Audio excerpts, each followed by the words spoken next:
Hello sa inyo mga guys, welcome po sa panibagong episode ng channel namin. So ngayon, meron tayo bubuksan dito. At i-assemble na rin. So, kung na rin to, home deco series na rin to. So kung naghahanap kayo ng aesthetic na dish rack drainer, ito, multifunction na to. Kasi pwede mo na ilagay lahat dito. Organized pa.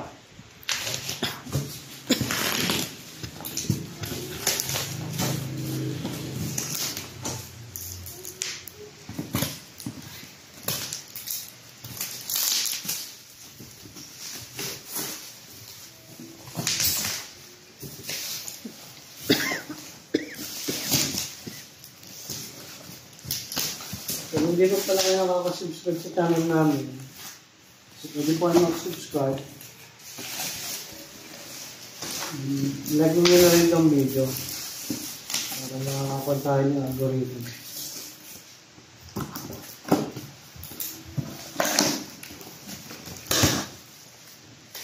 Ang pinili namin kulay ay stainless. Yan. Tsura niya.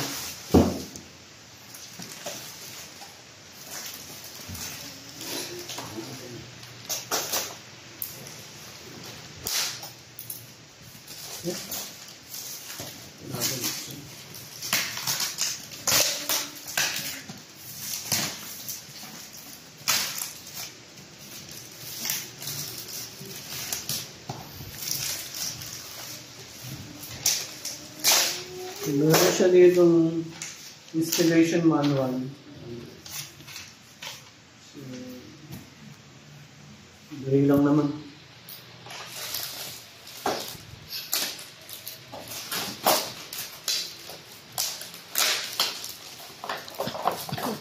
So, ito yung mga parts. Ayan, may sabitan ng chopping board.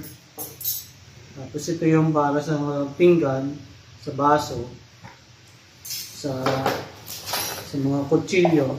Yan. Evolution nito.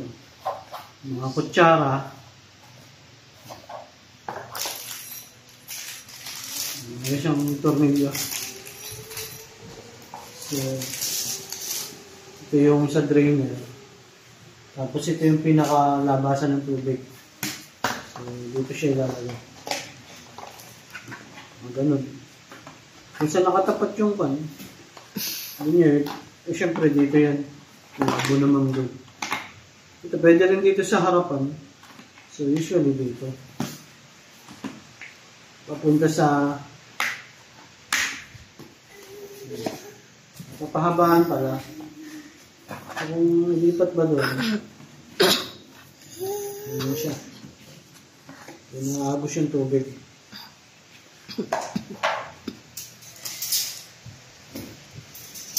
Ito yung sa side. Ito naman yung sa mga mangkok. So, try natin. So, ang unang step ay ilagay yung sa side. So, ilagay sa side. Teka. Ito. So, dito yan. Ito na lang yan dyan. Teka, bakit ganun? Dito. Dito siya. Kasi pag ganun, hindi pwede. Pag ganun. Tingnan natin. So, yung body, ito nakalabas. So, dito siya, ganun.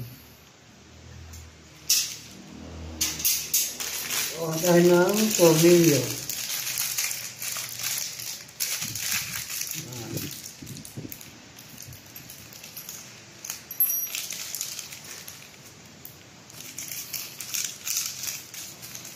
So, ang gagamitin ng tornilyo,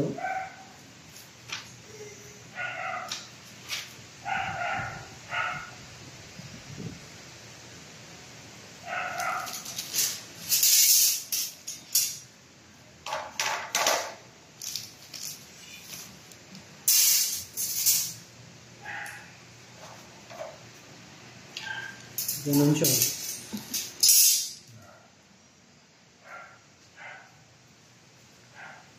So, yung klase lang yung tornilyo niya eh. Ito yung pinaka-washer niya. Tatapat mo lang yun dyan. Tapos pasok mo siya dito. Ano?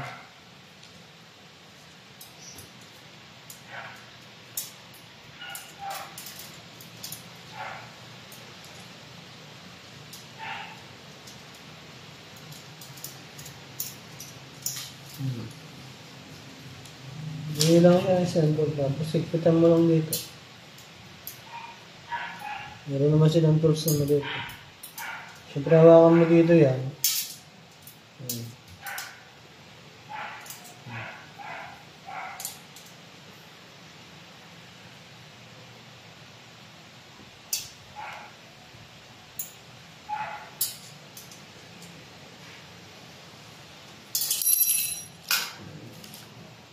Ilagay mo. Kabila naman ito.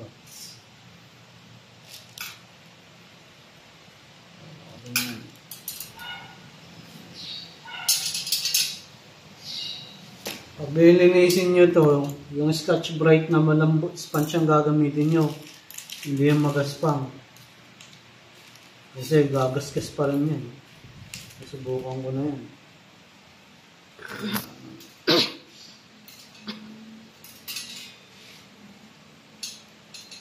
Pasok mo lang yung tornilyo. Tapos tapat mo dito sa butas. Tapos lagyan mo ng washer. Aesthetic yung tsura niya. Ikutin mo lang. At mamaya mo na higpitan. Tapos itong isa, lagay mo. Ilalim. Ilalim lang ang daan para yan.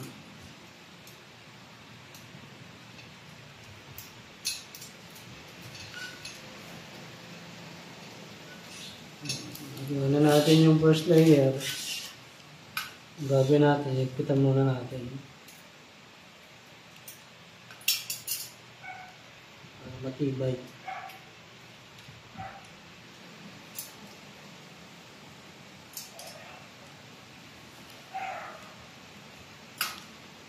Tapos itong kabila naman.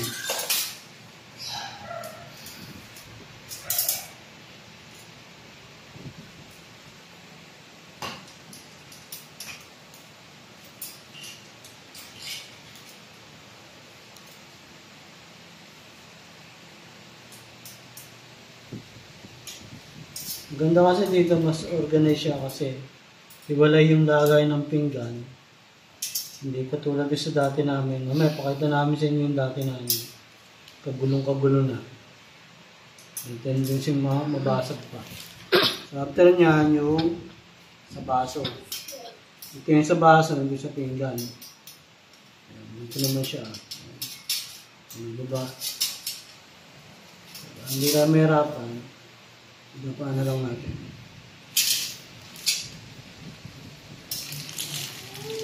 Same procedure pa rin yun. Ano?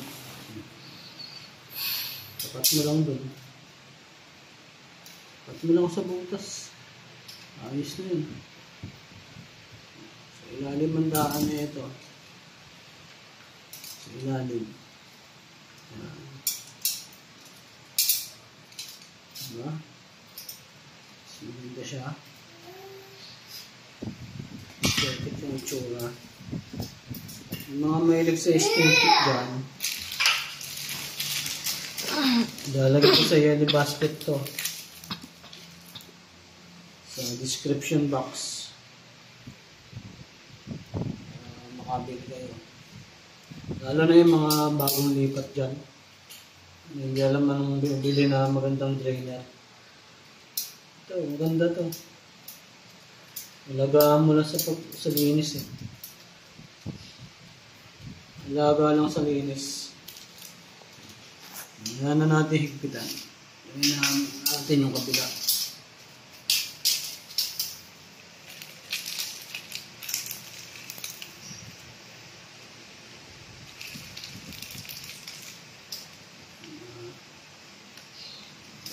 Tapat mo lang. Tapat mo lang. Ikot-ikutin. Ano lang kasimple. Ay bata, kayang gawin to. Ay, hindi ka na tumingin sa user manual eh. Tumingin ako. Tinignan ko yung user manual ngayon. Yan, di ba? Tapos ang sunod, kita na lang natin. Bang cute, no? Sakto lang ang size niyan. Yun lang.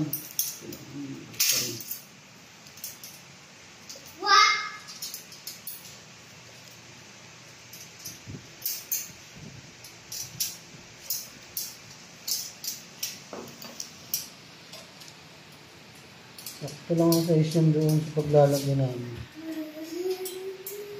Hindi ako na masyadong masikip.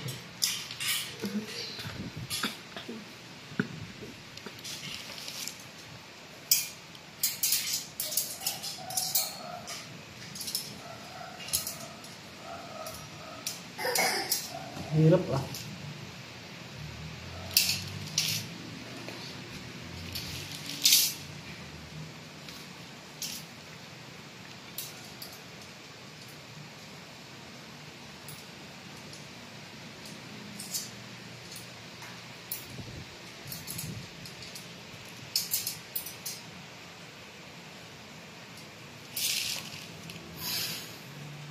Ito, sakto.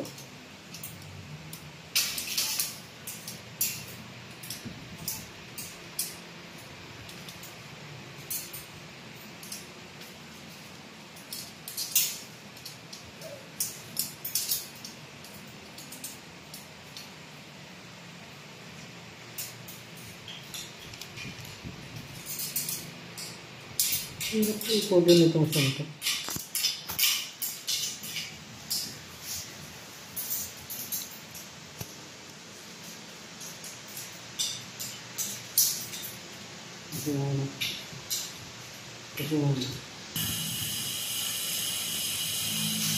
Ito, patong lang. Ayan. Patong lang yan. Yung maganda, malinis yan. Ito naman, sabit mo lang. Ito.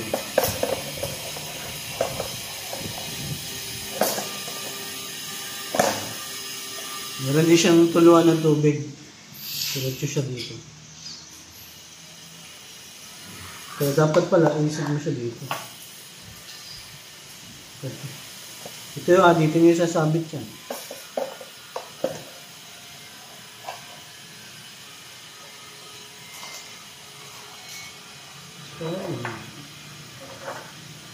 Itulog yung tulog dito.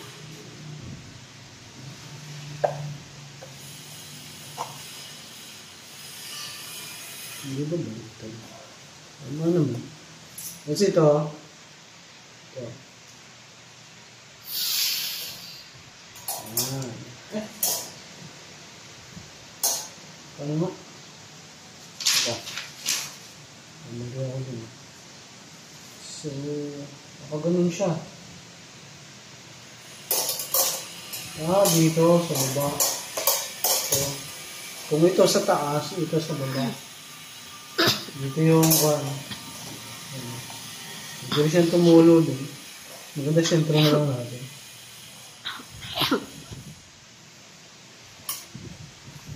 Kasi tutulo din dito yung yan. Yan ay tsura. Ang ganda, diba? Ngayon, testingin natin. Bala ko sa gasan mo ngayon. Pero pakita na rin natin. Ganyan na yung tsura. So, babaguhin natin yan. Yan, tingnan mo. Kagulong-kagulo na dyan. Kung maghanap ka ng kutsara, diba? So, ngayon, hindi na yan ganun. Magiging ganito na yan. Natin mo, naglilik pa. Diba?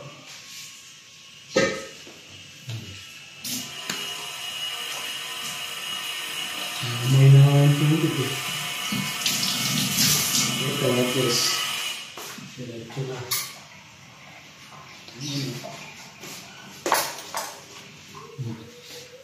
Diretso na din eh.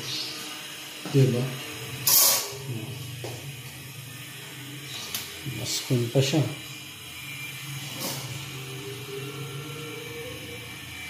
Mas aesthetic pa siya. Dito, bagong balkit. Diba? Paglalaro. Okay na. Yan o. Patulaw dito. Diretso ba?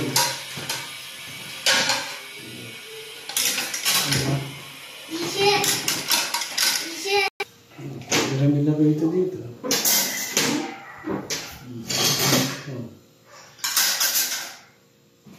Ito mga ganito dito. Ito, pwede rin dito. Yan, mahangin yan. Ito magchilyo. Okay lang, hindi na magchilyo. Ano? Ito yun, pwede mo ilagay din sa pinakalalagay niya. Mga baso. Diba, mga kash ito. Pwede rin dyan. Kung hindi kasha, yung mga specific na baso pwede dyan. Ito. Tignan natin. Ay, delikado. Mga tasa lang pwede. Delikado. Siguro yung mga tasa pwede. Ito, hindi. Pwede rin naman eh. Kaso, mga plastic pwede dito. Check ulit oh. Dito sa maliit naman nilagay. Tsaka ito, mga sangsi. Kutsara. Diba, mas organize siya. Kapag yung baso, mas maganda dito naman. Yung mga tasa dito. Yung mga tumbler. Yan, diba? So, okay na. Mas organize kumpara naman dito. So, yun. So, nagustuhan nyo yung content namin. So, yun. Nadagos dito yung tubig. Yan, yun lang. Stay safe po.